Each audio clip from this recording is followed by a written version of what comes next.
Hello, everyone. Welcome to Camppatton Family Compound.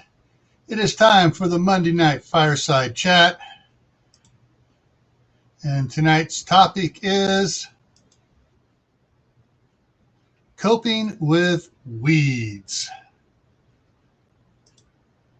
And how's everybody doing out there? I got my gardening hat on for tonight's live stream. Let's get over to that and scroll back up to the top.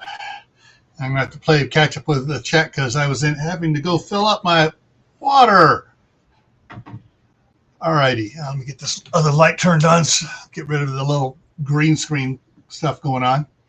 All right, so first one in was Moon Over Miami, followed by Phelan Clan Wolf, then Alicia, and then Walt Rogers is here. Gear Grinding 19 is here. All the Things Acres is in the house. Cruising is fun anytime. How you doing?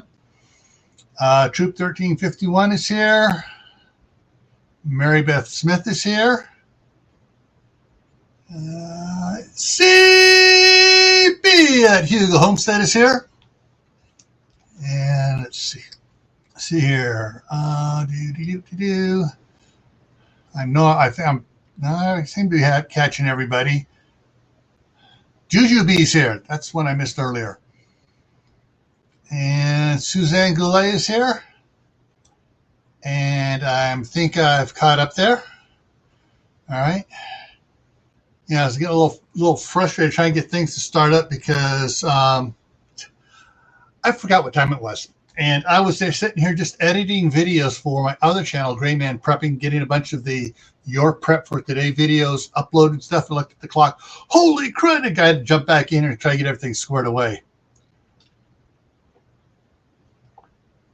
All righty. Okay, no sign of anybody that I invited in. So I'm going to be just depending on you people in the side chat to help out here. Just as an update, we're going to be going over the weight loss challenge that's going on. I got the numbers, yay! And then I got a couple of things to talk about before we up. It's the Corky. Hey, woo! I'm not by myself anymore. No, I was coming up. She put out some funny videos. And the one had a great clickbait leader on it. I love it. That short. Oh, wet t-shirt in the rain. What? Courtney showed herself in a wet t-shirt? No, it was somebody else in a wet t-shirt. I'm a pretty conservative person, so I would never do that. But I needed a catchy title. And, well, I was actually thinking you might be in like a dark t-shirt with a white one over it. It was my husband. Yeah. The wet t-shirt.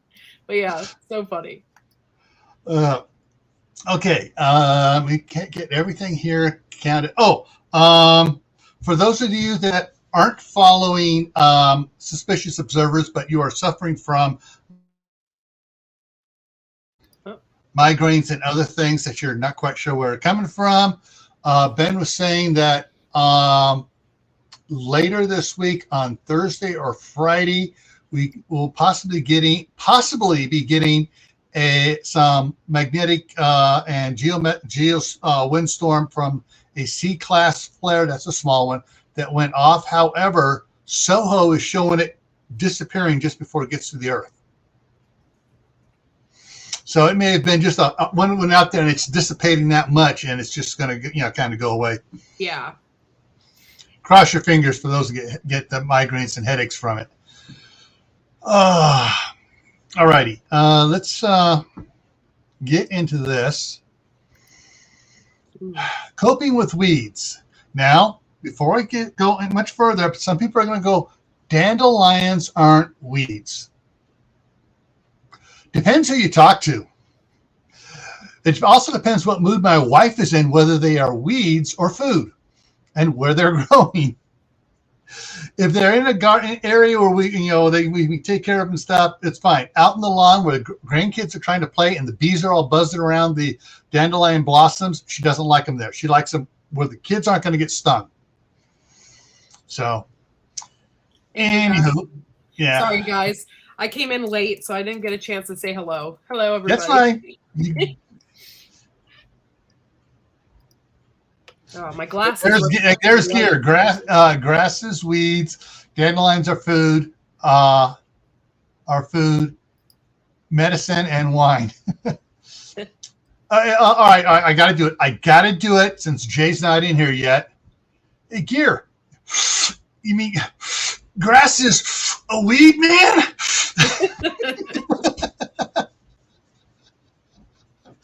I'm sorry. I grew up on Cheech and Chong. My brother and my cousin, kid across the street, they would eat. One of them was always buying the latest Cheech and Chong album. And we had a little record player that was my sister's, and we had it up in our tree fort. And we'd go up there at night and we would listen to it till we were peeing our pants. Like, hey man, open up. It's me, Dave. Who? It's me, Dave. Dave's not here. So yeah. Alrighty, so let's go on with this. The first thing we want to talk about is the weight loss challenge, and it jumped quick. I gotta remember to get the timer out of that. So let me get this other one up here over the top of that. There we go. So I got the numbers for the two teams. Both teams are not doing well right now. Both teams have had setbacks. The collective was holding at 1368, and they picked up 2 pounds. So they have a total they're at a current loss of 34 pounds from the beginning. And the Ungrateful Losers packed on a bunch, packed on 8 pounds, and they're at 29. So the collective's ahead by 5 pound weight loss. I love how they're called the Ungrateful Losers. Yeah. Well, our team captain is the Ungrateful Peasant. Yeah, but it's just kind of funny. Yeah. So that's where that's at right now. And we got some more places. If some more people want to join the teams, we can tack you in there and just run your weight back to the beginning as if you hadn't lost any weight from day one. So you can still come in and join and help us out here. And let me go ahead and drop that down. Hey, Alicia. Weeds in the garden. Yeah, it sucks. All right, now I have a weed that is just horrible. Yeah. Takes me back to the scriptures.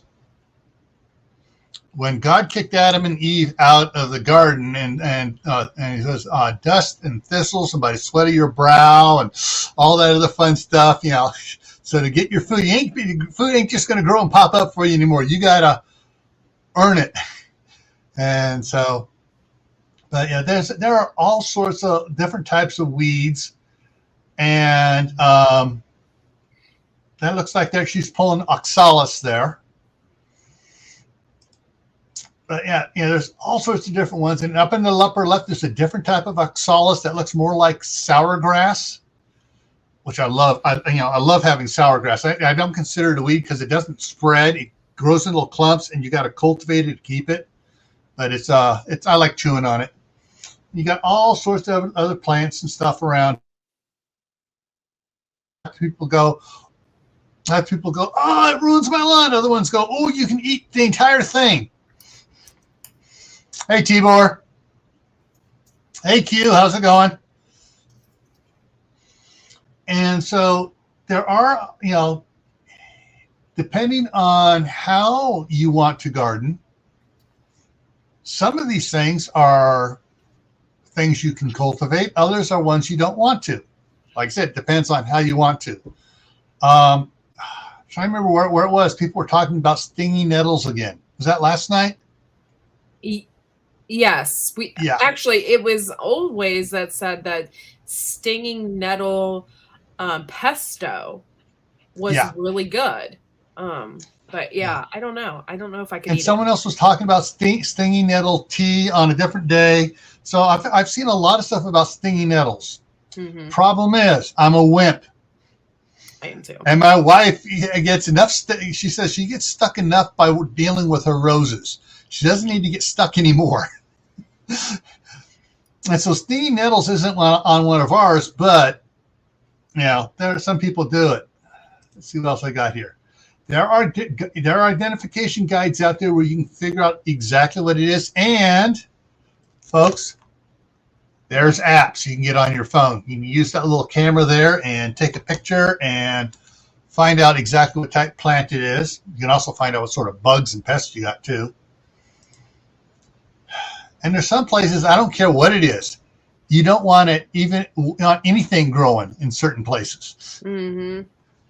But the one thing you don't want to do, oh wait, that's wrong one. You can hoe things out and stuff like that, and you can dig things out, but you don't want to be using this crap. No. Anywhere.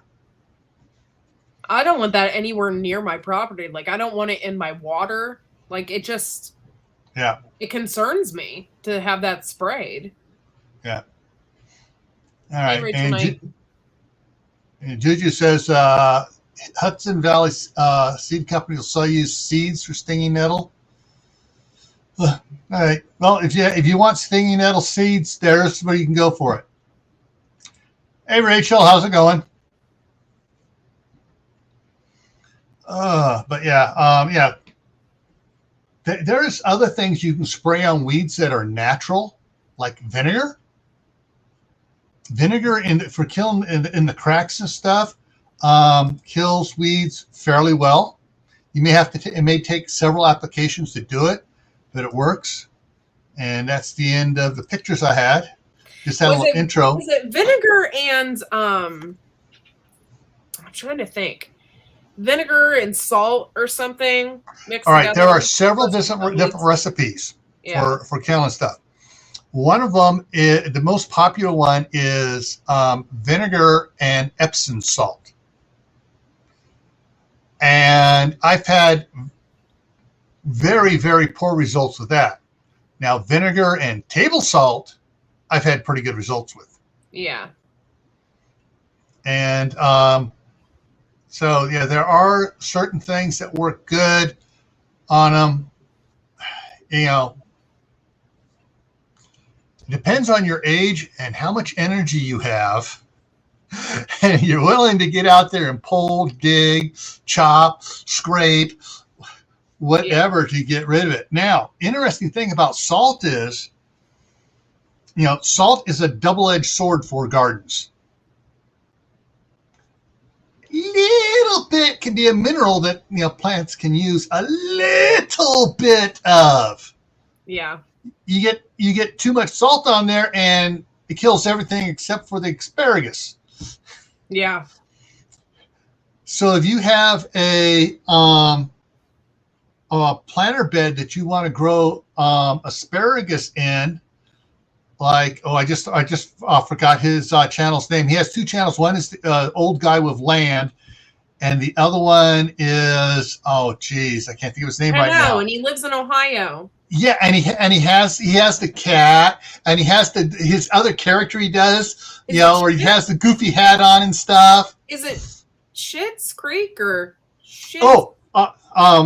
Yeah, something like what is his name? Chick Happens. Chick Happens. Yeah. Yes. Yeah. And he has a planter bed about the size of one of these, if not a little bit bigger, that he grows asparagus in, and he salts it every year. Asparagus loves salt. The weeds don't. He kills the weeds and feeds his asparagus. I think I need to do that with my asparagus bed. Yeah. Yeah. And then, however, there are certain other plants that love salt too. Generally, you want to find what those plants are, go to a salt marsh or to the ocean, to the beach. And you'll find the plants on the salty sand there that like salt. Yeah. Hey, Shadow Scout, how's it going? Oh, hey. There he is. There. Oh, I missed him. Almost just missed him coming in there. The guy that was the king of the wet T-shirt contest, King Poopah, is in the house. I'm going to start doing thumbnails like that. I think just little teas, whatever. And it might be disappointing for some, but yeah, it got me views. yeah. Sometimes you see get people in there to get in there, and then they go. Some of them will get really mad. Others will get, okay, you got me. Hey, this is pretty good. Yeah. And they'll stick around. All right. I'm trying to remember. I got it written down on this. I have a 2-gallon sprayer, and I have it written down on the side of it. 2 gallons of vinegar, and I think it's about a cup of table salt. I buy it in a 25-pound bag, so I just dump it in there, shake it up really good, go out, start spraying, shake it up some more, go out and spray, and keep on spraying. So, I know my wife just takes the vinegar in the jug out in the driveway and pours it in the cracks. And I told her, put a half a cup of salt in there, shake it up, and let it sit for a day first, and shake it up some more, and to go out and pour that in. Then that should help stop, not only kill the. And it's Howie! It's Howie! Woohoo! Woohoo! Aw, hi, Hey, Howie. Corky. Yeah. How are you doing? And I thought to shake it up, and not only will it kill the grass and the weeds growing up in the crack of the driveway and stuff, Vinegar. it'll also chase off the ants out of the driveway. Vinegar. Yeah, vinegar. Yeah. Yeah. And 5% acetic acid, 10's even better, the industrial one. I can't find 10 around here anywhere. I have one place I think I can go to get it, but I haven't been over there yet, and that's the chef's store. But every place else carries 5%. Yeah. Yeah. Well, 10% makes, a problem with baking soda, so you don't see that. So that's why you get all this weaker stuff, right? Yeah.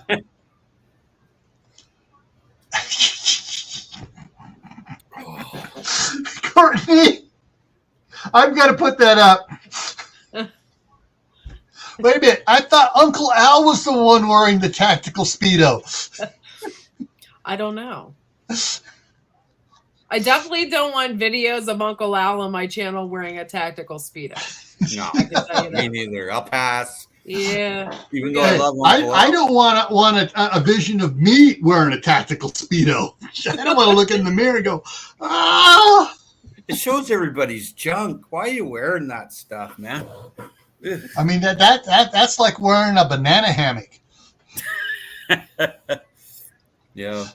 Yeah, and then you're creating that biochar that everybody loves, right, King Poobah? Oh, I love biochar. I just made another batch. Yeah. I just love it. Yeah. I've been making it. I've been making it by accident. Well, biochar is your the number wood- one pest control. Sorry, Yeah. I didn't mean to interrupt you, but that's Yeah. number one. For slugs, click beetle, wireworm. Yeah, biochar. Who would have thought? And Yeah. well, everybody knows about it soaking up moisture and putting in soluble nutrients, and then roots coming along and picking up on that. But click beetle that's going through the soil, he doesn't like stand it a being chance. there at all. And then slugs, they don't like wood ash. I don't have slugs or snails, but if I just walk over to the neighbors, there's thousands all over everything. It's because they ran from your place. Yeah, exactly. I didn't kill them. Right? They just Yeah. left because of the roughage. I roughed them up. But yeah, Yeah. speaking of that, I have those Harley Quinn bugs that keep messing with my hollyhock. Yeah. And they're real small. So I'm going to put some of that biochar in there with my hollyhock. A little bit of clay in water and then spray it on the hollyhock. Do you know why they're going for the hollyhock? Because it's beautiful. Well, it's because it's related to the marshmallow family. It has a high amount of sugar. Oh, okay. So they really like glucose. Hey, they really like that. So what you do is you put a little bit of clay, like just a pinch into your water ball, shake it up, and then spray it onto the hollyhock. They'll never touch it again. Now, will that work for a lot of other things? Works for everything. Really? Yeah. Okay. I'm going to write that down. If you have like an infection coming towards you, like grasshoppers or those type of things, that eat locusts, eat everything. Just spray your whole bloody place with clay, and they'll just come up to it and go, "Oh, this is kind of gritty," and move along.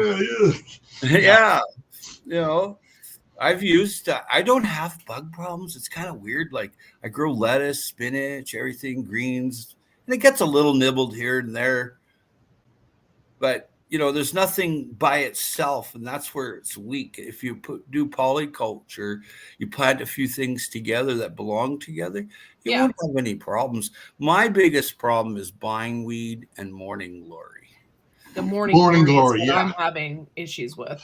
Yeah, the only way to kill that is with some very nauseous chemicals. And so what I do is I've learned to live with the bindweed and the morning glory. And I have a guy that comes here for 7 days every year and removes it from the soil. And he reaches way down into the soil and removes this stuff. Yeah. And that's the only way. You don't just pull it out and it's gone. That does not. You have to follow the root. And there's these long, long vines underneath the ground. And there's no use for them whatsoever. I have never seen a use for them except strangling my plants. Yeah. So I've learned to live with them and slaughter them at will. Yeah, they're all over my oregano bed. And the worst part about it is it's intertwined with my oregano. So it's really hard to get it out of there. Well, and you have to be careful. There's a little white substance that comes off the morning glory that it's highly psychedelic, and it's not meant for humans to consume, where you'll be seeing 3 or 4 husbands in front of you, Courtney. Yeah, I also is it just me or does it smell? Yeah, it has a acrid odor. It has a smell to it that I do not like. The trumpet It depends on the variety too. Some varieties have a very pleasant smell to it, and people plant that. Oh no, and that is the shallow root morning glory. Yeah, but the other ones, like we have here, that roots they found those roots going down 35 feet. They dug down with excavators doing other things, doing root cellars and stuff, and they found morning glory roots down there. Wow. Yeah, it won't. What you can do with it is overgrow it. Okay, plant something like a cover crop that'll just outgrow that. Yeah, that's your only bet if you have a major super bad infection of it. Like I've gone to food forests that are planted around my city, and it's just terrible to see fruit trees covered in morning glory. The apples are slimy, and I didn't want to eat them, because when you have that morning glory, all the snails and slugs, when it's hot out, goes right underneath it. Mm-hmm. And one thing I did notice that did a lot of damage to morning glory was a chicken tractor actually decimated it. Yeah. Absolutely. The problem is that there are certain animals that morning glory makes them sick. Yeah, well, I was telling you about that. It's highly concentrated in the seeds, and it's part of that ayahuasca hallucinogenic drug that they make out of wisteria and datura pilatum and a whole bunch of them. And there's another one called the Japanese knotweed, and it comes up through pavement and stuff. It's just like, whoa. And that's the one that's really scary. But you know what? I don't weed like other people. I put down my pathway soil bank, or it as compost, and I just put that on top where I make my rows of greens, my cool weather crops, and then I'll put just in between the rows. I'll put layers, like 2-3 inch layers of nice soil from the pathway soil bank, the compost. I'd put it on there, and I've been doing that since I was 3 years old. My grandfather showed it to me, to do that. And cardboard's your best friend, eh? Just put a piece of cardboard there. Yeah. And the only thing I've been able to get rid of morning glory without using a specific herbicide for it was with the tractor with the disc on it and disking every other week. And just you could destroy it that way. You'd have to keep it. You'd have to do it a few times, but you got to remember all the seed that's in there. So the best way I've seen was with Sepp Holzer, and he would use pigs, Croatian pigs, and would actually just eat the ground. And then what came out, the seeds had already been digested by the pig, by the the porcine does the job. They do it. They do it really good job. And believe it or not, chickens and goats and pigs can keep a lot of your weeds at bay. It's because people don't understand that bird poop has seeds. They don't understand the use of vinegar. Vinegar is your number one thing to do, hey? And what you do is you buy the big bottle of vinegar. It's at the big box store for like $2-3. You don't want to buy it at a small store because you're going to pay an arm and a leg for it. And when you take the cap off, there's a silver lining. You just put one little pinhole in it, okay? So then you take that, you tip it up, and you've got like a squirt bottle then. And then you just squirt the weed like that, and make sure it's hot out when you're squirting that. Yeah, or if it's a really cold day, but it's sunny, that's okay too. As long as that photosynthesis is happening, then as soon as the acidic acid hits it, it shuts down all the there's like these little hairs on the plant, and it just shuts them all down from emitting carbon dioxide, taking it in, or emitting oxygen or H2O. Hydrogen and oxygen. That's what it emits as a waste product. But it's called a stomata. I don't know if you've ever heard of it, but it's like a little hair and a little gland, you see. So the vinegar, the pinhole in the jug of vinegar. So then, that's how I do my driveway. Twice a year, I do my driveway like that. So I don't have to use glyphosate then. But that does not kill morning glory, and it does not kill English ivy. And it does not kill Japanese knotweed. Now, that being said, everything else is gonna die. Yeah. Simple as that. All right. I need to take a quick break here on this. I got to do the my giveaway here. So let me get that screen set up here. Share screen. All right.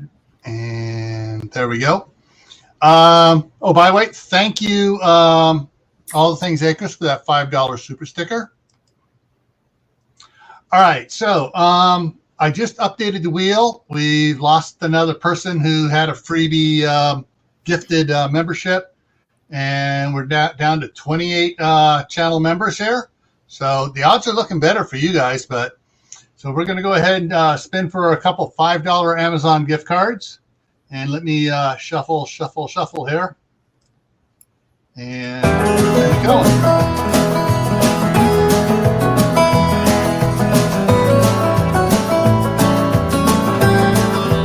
Joe's a lucky guy. I think he's Ubering. I haven't seen Joe in the house tonight. Joe, if you're Ubering, you might want to pull over real quick and say, "I'm here. I'm listening." I don't know. But if you don't like to spray vinegar on your weeds, use a paintbrush taped to a stick and just dip it into the vinegar and then paint the weed that you want to die. Does that make sense to you? Yeah. That way you're not getting any splatter. Sorry, Gil. Go ahead. Yeah, not a problem. We're going to wait a minute or two here for Joe to come in with, where is it? Get the right one up there. Boom. Blowtorch for the ivy. Ivy is so green, and it, for me, working, my brother had a landscaping company. My cousin had a landscaping company. I worked for them for summers and stuff. But what I found that the torch works good on is the goat heads. Because if you're out there and even if they've already seeded, you just spray it and you listen to the popcorn going, and it burns the internet and it pops open, and it's popping open too soon, and it's not ready to actually seed, and you just burn it off and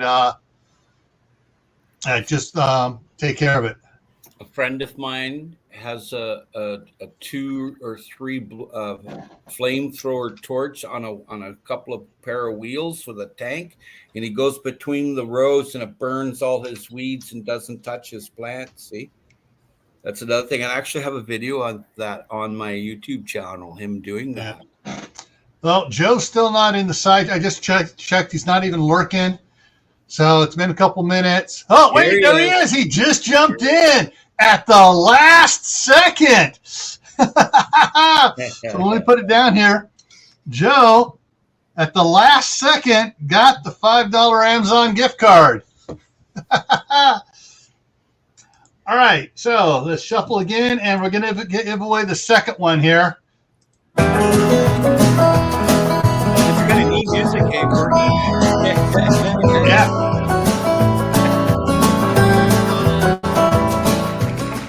Man, is Glenn still here? How to garden. How to garden. No, actually, he's not coming up either, so he hasn't said anything for a while. Glenn, are you here? All right, give Glenn a couple minutes to pop up here. One of the interesting things that I got a question here for you, Howie, from Tibor. What kills English ivy? Well, there's a couple of ways to kill it. One is to pull it out, the roots and all, and burn it. The other one is you soak vinegar in a cloth and then wrap it around the English ivy, and then, or you can just cut it off. But if it's got roots on, it's a parasitic ivy onto a tree, it'll just host to the tree. You see, so what you do is you wrap vinegar, soak it really good, wrap it around the ivy, and then put a plastic on that, and then that the acetic acid absorbs right into it. But you can scuff it up too, the cambium a bit. But it's pretty tough stuff to get rid of, and the best way is fire.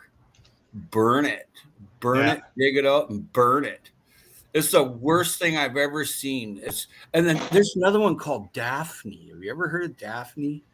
Or Choicea tenata? It's the Latin name. You ever see that stuff? That stuff is nasty. Yeah. Or broom. Broom's another one. Oh, we got a plant that was brought in because they thought it'll be great for the cattle and the goats and everything to eat, called Russian broom. When it's really young, they will eat it. But once it gets over a foot tall, it turns bitter and they won't touch it.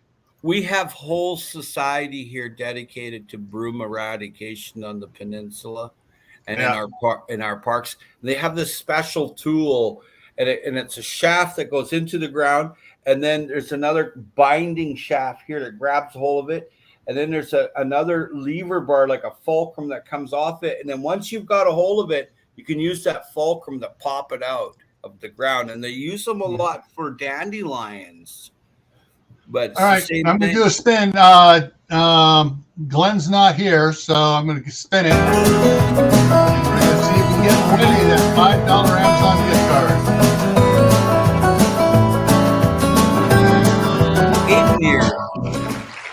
Aiden here. I haven't seen Aid here tonight either. I know he was on Corsair Trainers this morning.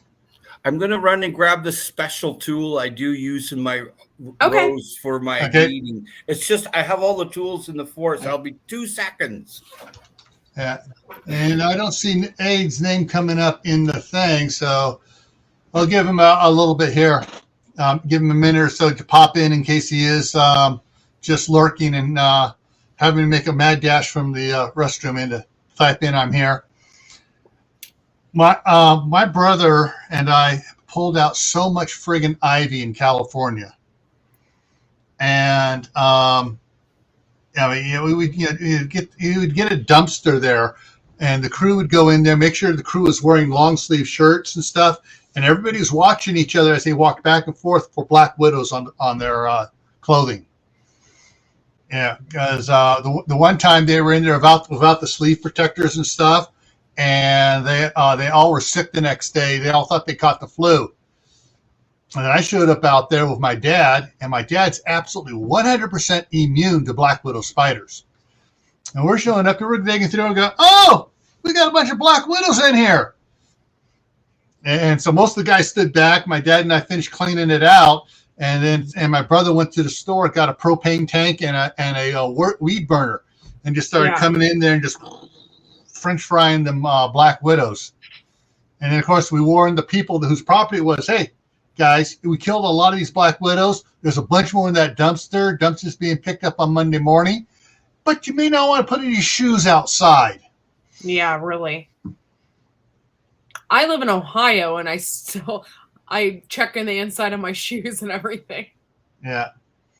Yeah. Well, we don't have black widows here in Idaho, but we have something called a hobo spider, which is poisonous as well. Yep. Howie, you're muted, honey. You're muted. Sorry about that. Pardon me. This is from Japan, this one. It's from Okinawa. And what it does is it has a really sharp blade. Oops, I almost took out my sky. Yeah. It has a fairly sharp blade. And that cuts the weed off. And then they just pop out the side here, you see? And when you've got a row on the left and a row on the right, you can just go through and it's done. You don't have it.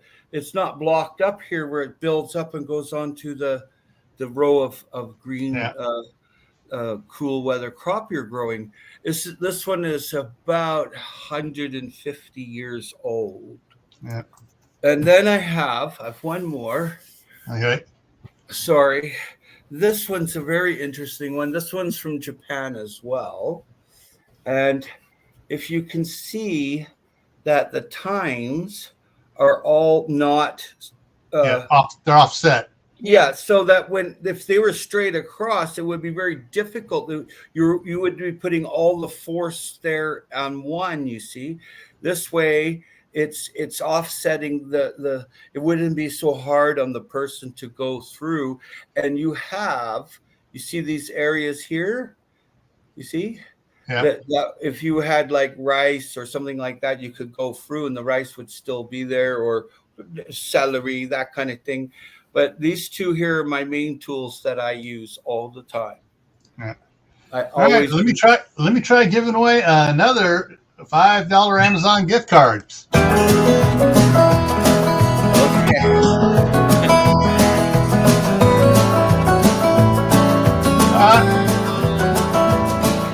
All right, Glenn's not here. He hasn't popped in yet. Haven't seen him pop in.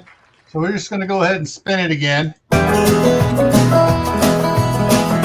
I'm on a game show.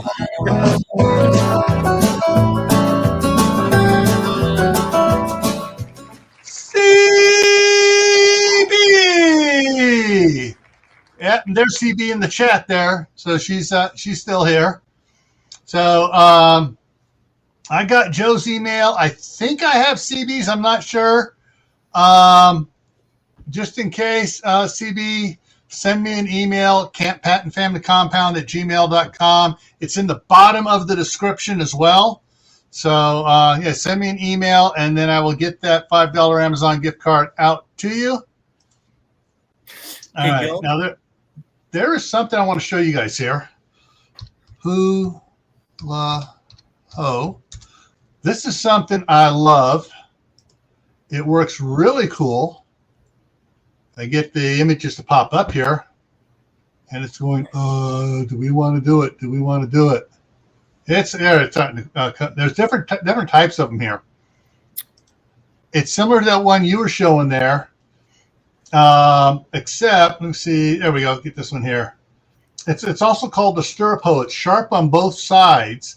It's got a slight bow to it, so the sharpened on the bottom side. So you just cut as you go forward and backwards, and everything goes between it. And if you get the weeds small before they get tall, they just flip through through there. They're cut off. They dry out, and you can just get them quickly.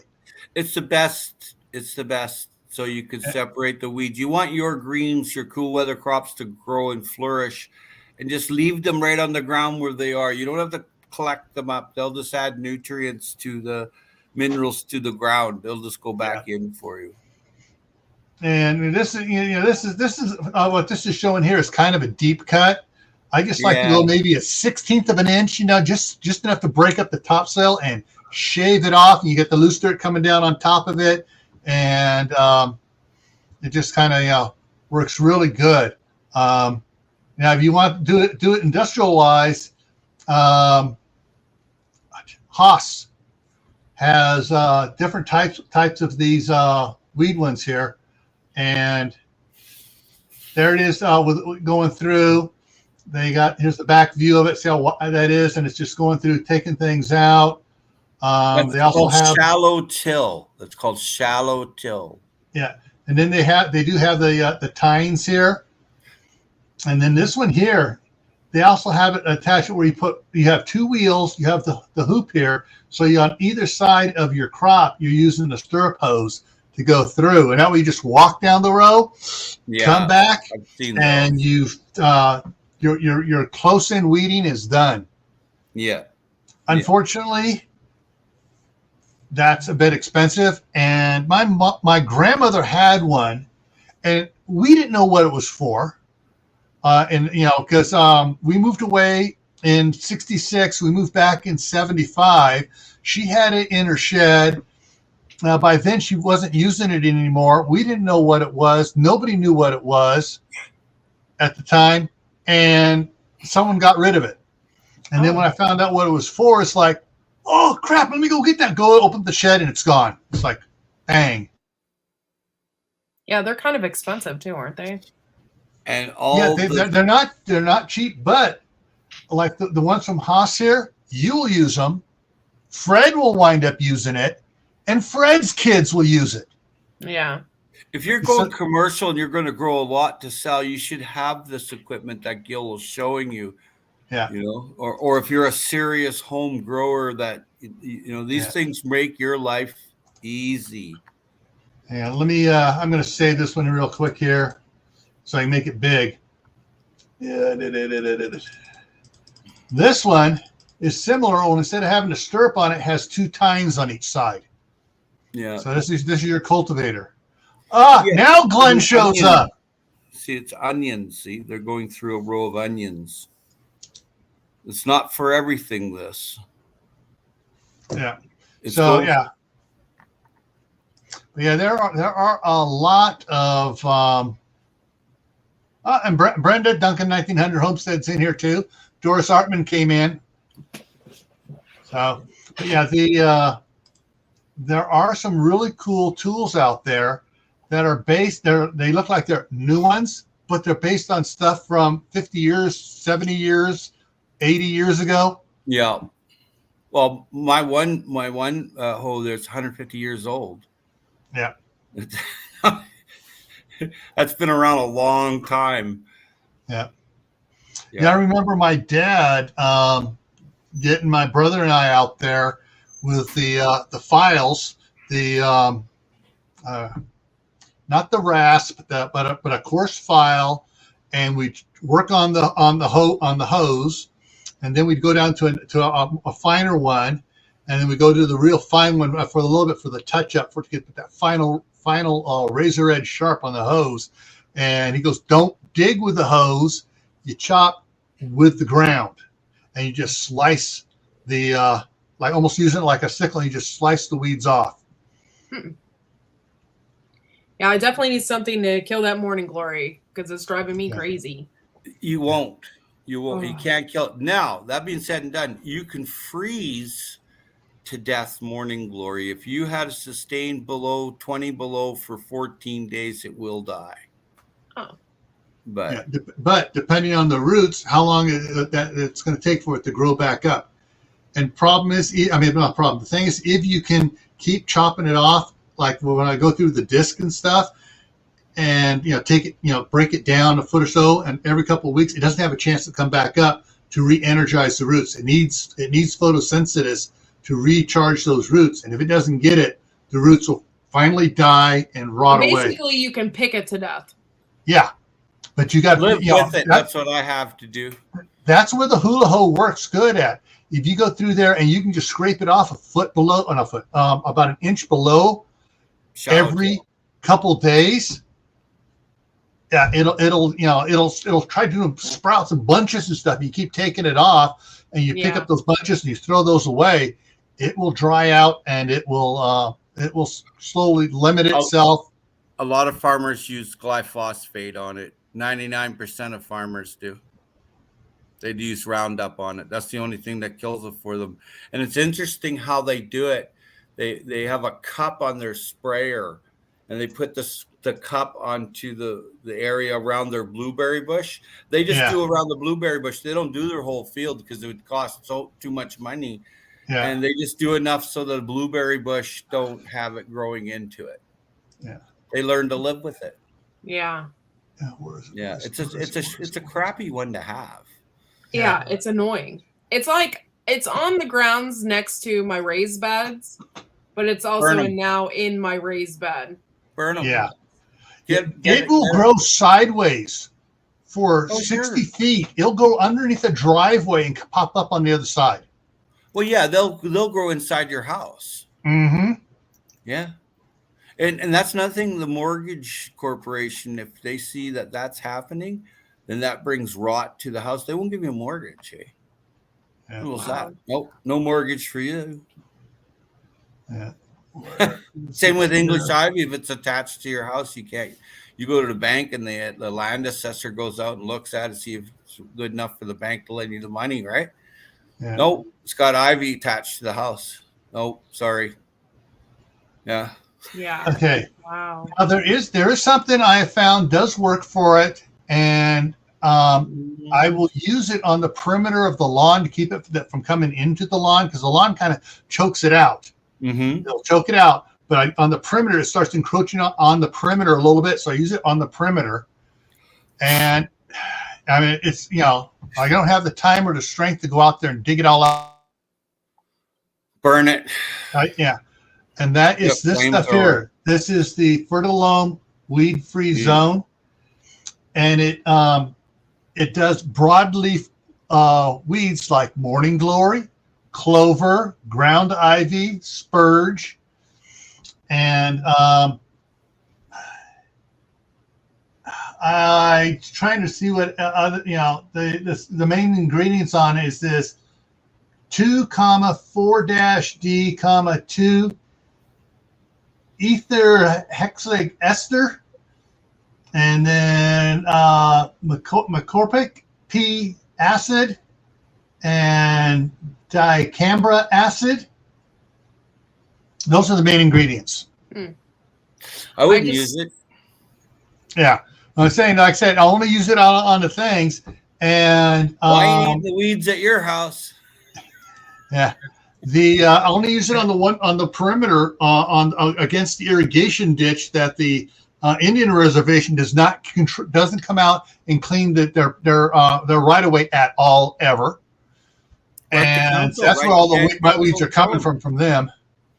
Yeah, well, write the band council and tell them. If they go live with it. People have tried that, and they tell them live with it. This is a federal right away, and you guys can't touch it. So anyway, I'm just real particular about what I spray. Me too. This is way away from the rest. I got an acre here, so this is way away from the house and everything else. I just put it there, and I spray about a 2-foot wide strip, and I put it on there twice a year, once in the spring, once in the fall, and it keeps the morning glory at bay. Morning glory, you just have to live with it. Spraying it, killing it, that's another thing, a whole new ball game, and stuff, whatever. But there's ways to like you said, to minimize it, chop the living crap out of it, and shallow till it once in a while.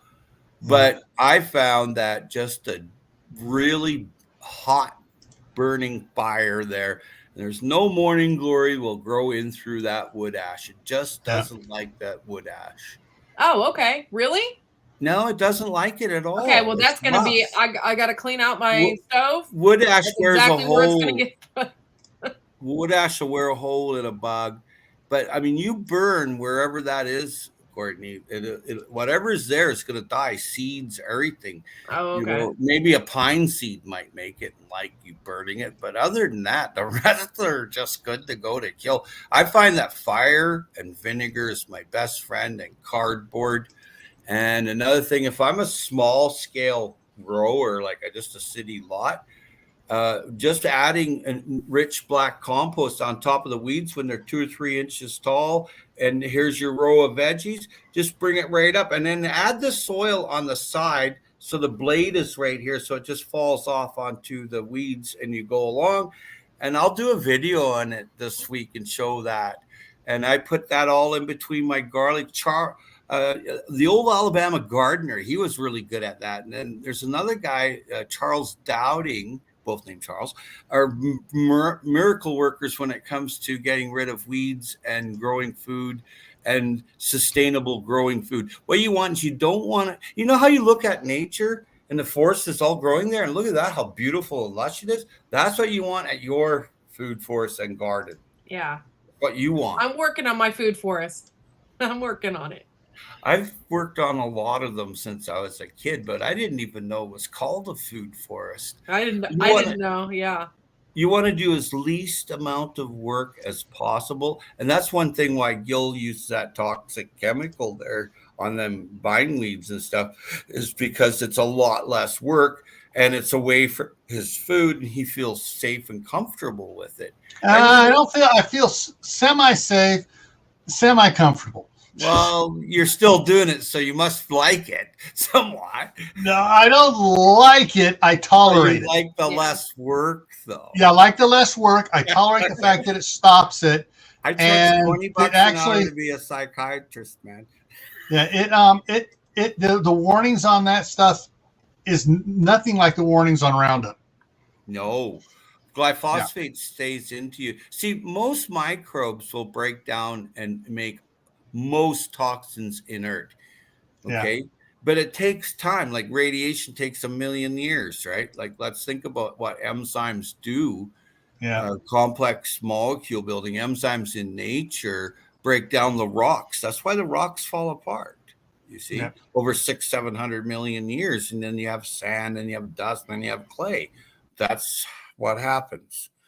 That being said and done, clay, vinegar, cardboard are your best friends, and a few tools like the ones that Gil was showing there, that would make your life really a lot easier, especially if you're going to grow for production. Like this year, I planted 500 garlics. That being said and done, garlic is $30 a pound here. So 3 garlics make 1 pound. Okay. Yeah. So that doesn't take a genius to figure out how much garlic how much money I'll make in garlic. And I do very little work for that. I don't do a lot of work for that. And can I ask you a question about my hollyhock? Sure. And I know it's not food really, but it's good eating hollyhock. You can eat it. Oh, can you? It's delicious. I bought the specific kind. It's the black Nigerian hollyhock, and it's absolutely gorgeous. But anyway, I had this Harley Quinn bugs, and it got riddled last year. I've seen it here too. Do you think it will come up again this year? Oh yeah. Oh, it will? Okay. It comes up by itself. Yeah, it comes up by itself every year. Okay. I didn't know if maybe the bugs destroyed it and it won't come back. I know I don't see any leaves. So is it spring yet where you are? It's still cold yet. So okay, when the light hours come up and it starts getting a little warmer, put a little soil around there, like 1 inch, so other weeds don't come around it. And hollyhocks, there's many kinds, hey? And it's related to the marshmallow plant, where you get marshmallows from. Yeah, I grew some 1 year. I got one. It's very delicious flower. And they grow continuously over and over and over. And the same with fava beans and scarlet runner beans. They regrow back by themselves. You don't need to pull them out of the ground. And the same with kale and kohlrabi. Don't pull that stuff out of the ground. Don't do that. Leave it in there and it'll regrow. Like this year, I've ended up with hundreds of pounds of kale and collard greens that I never even planted this year. I didn't know that about the kohlrabi. I just planted a bunch of that. Yeah, what you do is good. You don't pull it out of the ground. You leave it for next year. And it's the same with garlic too. You can plant garlic and then just leave it for 2 or 3 years. It just keeps growing in bigger bunches. And Gil, you got something to say. It's on your mind. I was thinking about it. Courtney, those mini sunflowers that you convinced me to go buy just by showing them. I think they're so cute. I was thinking of plant if I can, depending on how things go, is on that side of the properties. Maybe I can't rototill because there's a lot of cobbles in there. I mean, a lot of cobbles. No, don't do it. You'll bust up tines. Yeah. I was thinking about maybe if I can plant a bunch of those mini sunflowers. They get 24 to 36 inches tall, big heads. Plant some of those in there, and at the same time, plant a bunch of ground peas.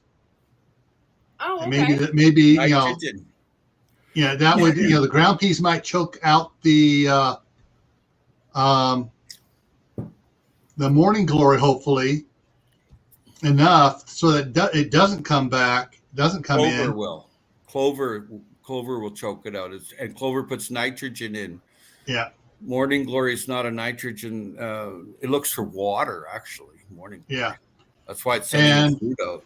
Yeah. And then those sunflowers will pull all the crap out of the soil over there.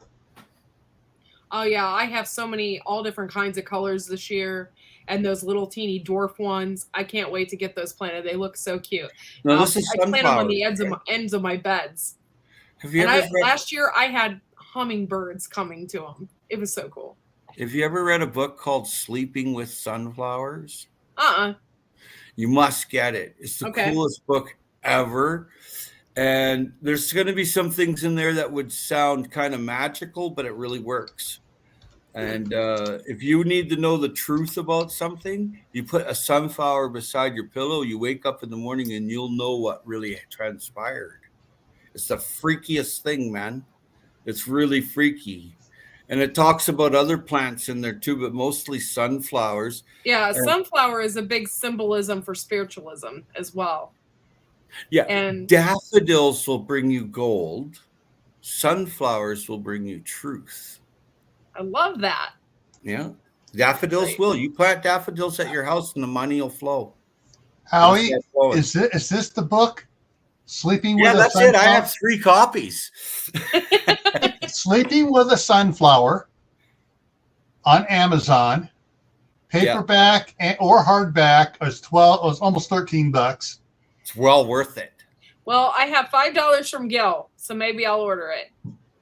You should and get yourself a nice cup of tea that's made in a teapot and have your sunflower beside the teapot. And I'm telling you right now, you will know the truth of anything that you wish to know. Put that. I have it hung above my bed. That's how much I believe in it. Because there's no way I could have known the truth about something. And then I could prove that I knew because I had the truth, and the untruth will become unhidden. You see, but then it's gardening, old time gardening, and it talks about lighting a shuck. What that means, like you take the corn stalk with the shuck on it, you dip it in some grease, you light it on fire, and that's called lighting a shuck, right? There's all these things that mean something, like he's had the biscuit. Well, back in the day when you're coming across the ocean, the best thing you could get was a biscuit. So just before you died, you get this wormy, weevil-ridden biscuit. So he's had the wonderful. Biscuit. Yeah. So all these words and sayings mean something, and it's all in that book. Yeah. But the big thing is, if you want to have more gold, you must plant more daffodils. Yeah. I know for a fact it works. My buddy bought a house he was dirt poor 15 years ago. He's a multi-millionaire today. And all he did was buy silver, gold, and worked really hard at his job. He was an electrician. The guy's filthy, stinking rich now. He came from like nothing. And the first thing he did it was plant all these daffodils at his house. And the art of feng shui, I think I'm saying that right, they talk about daffodils in there too. You must have them at the front of your house so gold can find you. See, I know it sounds kind of magical, but read Sleeping with Sunflowers and find all about everything that's the truth.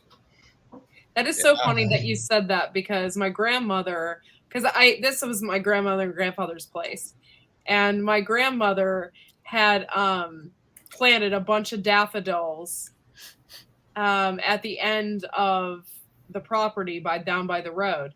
Yep. And they literally have been there for like 60 years. Have they multiplied? Oh yeah, they're all over the place, and it's so cool. And I wonder if that maybe was part of a little bit of, she wanted the gold to come. She wanted the money. You're not going to be Rockefeller or Bill Gates money, but you're going to have more than enough to live on, and you're going to have everything that you wish for. And I know it sounds kind of weird and spacey and kind of, majestical and whatnot, but I've actually seen it work. Like my neighbor moved in. He was an internet environmentalist. I'll make this really short. And he starts planting all these daffodils in big bunches. And I said, why are you doing that? He goes, it's got to happen. And he's all into this feng shui stuff. Right? Hey, no kidding. His house is paid off. His house is worth $2 million. Wow. His house is paid off already. And he ended up with all these huge contract lobbyist consulting fees and all this because he's an environmental consultant. That's what he is. An internet environmental consultant. And he makes millions. And he showed me how to do it too, right? How to get these government contracts and how to do all the crap. And I'm just like, nah, dude, I'd just rather go fishing or, count raindrops or something. But on a more serious note, we're here talking about Gil's leprechauns doing all the weeding here or something. I wish. Always. Where the hell is all the leprechauns at my place? You know what's funny is I can hear her in that voice talking in that sentence. Where the hell are all the leprechauns at my place? I can hear you. I can hear you always. All right, we're after 9 o'clock. I'm going to go ahead and wrap it up here. But Thank you, Howie, and for giving me the topic for next week. Next week's topic here on Monday is flowers for your garden. Hey. So I will drop you the link again for next week too, Howie. Hey, my brain's already going. Make notes, write it down. All right. Tomorrow night on Gray Man Prepping, the topic is gray water. What is it? And we're going to talk about gray water, collecting it, how you can use it. And we're going to talk about the difference between gray water and dark gray water and black water too. So we're going to talk about that and how you can use it for your garden. Next, this coming Friday, the topic is back here on Camppatton Family Compound is, should I collect rainwater? Yes. Yeah, and so we're going to be talking about that because some people are going to say, our county says it's illegal. They made it illegal for me to collect it. Because you have to buy their water, and the amount of water you buy is the amount of sewage they charge to your utility bill. Now, if you're collecting water, they can't charge you for that. Yeah. That's what it is. All right. So, and that's what I got coming up here through next Monday. Courtney, Wednesday at 7 Eastern for your live stream? Yeah. 7 p.m. Eastern Standard. Yep. 7 p.m. Eastern, and then 10 a.m. Eastern on Thursday. Yep, on Thursday. And then 12 noon on Friday. On Fridays. Mm-hmm. And 11 p.m. Eastern on Sundays. Yeah. Move a bunch of your daffodil bulbs by your front door. 3 or 5 in Fibonacci's code. You want 3, 5, 8. Those numbers of them. Okay. You check it out. I didn't know all this about you, Howie. I didn't know you knew about all of this. Oh yeah, I studied this since I was 3 years old. Gosh, you're amazing. 3 years old. That's when I started. I grew watermelon in northern Labrador with a piece of plastic and polar bear dung. I'm not kidding you. I'm serious. But anyway, Gil, it was a pleasure, and it's always fun. And I hope I didn't chat too much because I got a gift. No, you helped save my throat for tomorrow night. See you tomorrow night. See you, Corky. Bye. Thank you. All right. Thank you, Howie. All righty. CB, check your email. You should have that $5 Amazon gift card in there. Joe already got his. And yeah. All right. So tomorrow night, what is gray water? And no, it's not something that the gray man drinks. All right, folks. Thank you, Courtney, for coming up here. Thank you, everybody, for the comments in the side chat. Star just showed up. So, hey, Star. And we'll see you guys tomorrow night on Gray Man Prepping, 10 o'clock Eastern. And Thursday at midnight Eastern for the Midnight Ride. All right, folks. See you around.